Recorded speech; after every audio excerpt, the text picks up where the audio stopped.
Friends, இன்றைக்கி என்ன பார்க்க போகிறோம்னா, நம்ம வந்து ஒரு அடை தோசை மிக்ஸு, அது வந்து நம்ம பயறு வகைகளை வச்சு எப்படி பண்ணலான்னு பார்க்கலாம்.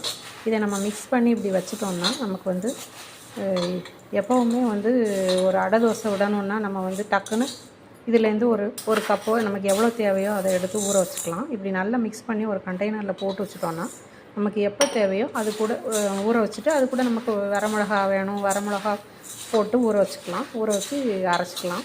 இது வந்து நான் வந்து எல்லாம் மிக்ஸ் பண்ணி வச்சுருக்கேன். இதில் என்னெல்லாம் மிக்ஸ் பண்ணியிருக்கேன்னா 200 கிராம்ஸ் வந்து பாசிப்பயிறு, 200 கிராம்ஸு பச்சைப்பயிறு, அப்புறம் ஒரு 200 கிராம்ஸு தட்டைப்பயிறு, இந்த 3 பயிர் வகைகள் போட்டிருக்கேன். உளுந்து ஒரு 200 கிராம்ஸ் போட்டிருக்கேன். அரிசி வந்து ஒரு 400 கிராம்ஸ் போட்டிருக்கேன். இட்லி அரிசி போட்டிருக்கேன். அவ்வளோதான். இது எல்லாத்தையும் நல்லா மிக்ஸ் பண்ணி வச்சுக்கணும். நல்லா மிக்ஸ் பண்ணி ஒரு கண்டெய்னரில் போட்டு வச்சுக்கணும்.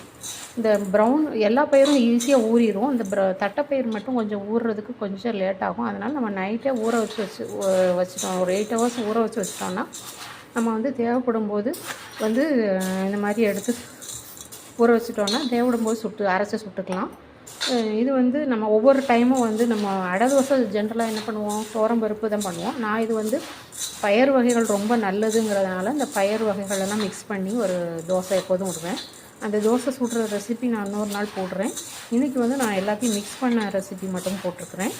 நீங்களும் இதை ட்ரை பண்ணி பாருங்கள். என்னதெல்லாம் மிக்ஸ் பண்ணணும்னு சொல்லிவிட்டு எவ்வளவு மிக்ஸ் பண்ணணும்னு சொல்லிவிட்டு நான் வந்து டிஸ்கிரிப்ஷனில் போடுறேன்.